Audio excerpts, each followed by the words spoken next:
The gentleman from Virginia, Mr. Rigell, is recognized for 5 minutes.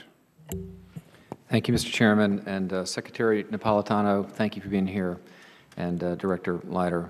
Last night, the House fell short of the votes necessary to extend certain parts of the Patriot Act. And could you just comment on that, please, the ramifications if those provisions are not extended? Congressman, as I've testified before several years ago when this was up, the Patriot Act remains a very important tool, especially with respect to homegrown extremists. So from my perspective, to have the Patriot Act expire on February 28th would be extremely problematic and would reduce our ability to detect terrorists. Many of my constituents, and I share the view, I have a deep concern about abuse of these powers, and I'd like to know, and my constituents would like to know, what specific practical steps are being taken to properly balance this tension that does exist between our freedom and our security. So if you could unpack that a bit, I'd appreciate it. Absolutely, Congressman, and I think it's a more than reasonable concern. They're significant authorities, and there need to be protections. There are 3 basic provisions: the business records provisions, the lone wolf, and the roving wiretap.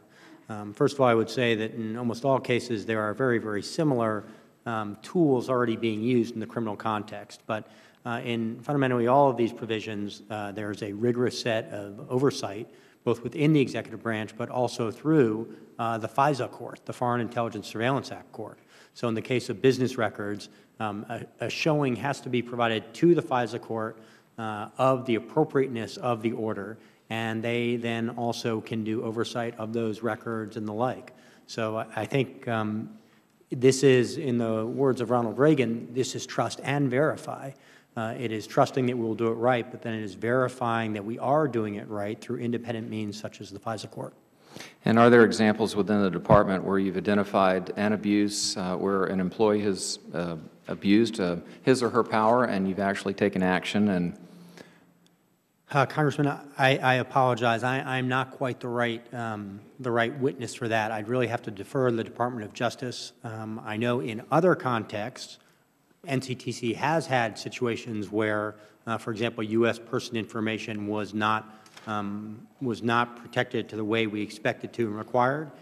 We have disciplined those individuals, and we've submitted those findings back to the Department of Justice, our Inspector General, and our Civil Liberties Protection Officers. So, Director, that's a fair answer.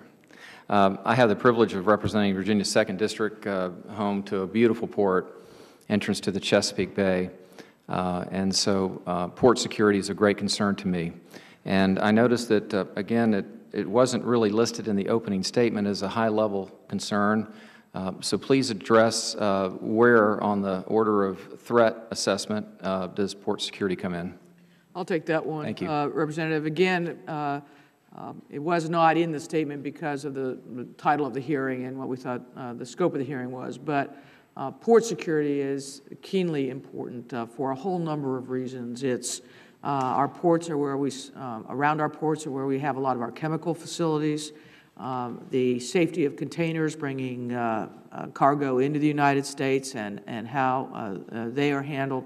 The ability of the Coast Guard to protect the ports. They serve as the captains of the ports. So we have major initiatives underway in all of those areas. And in particular, we are working globally on the security of the supply chain, which really, with the International Maritime Organization, because that affects how cargo is actually brought across the seas and into the United States. Thank you. I yield back.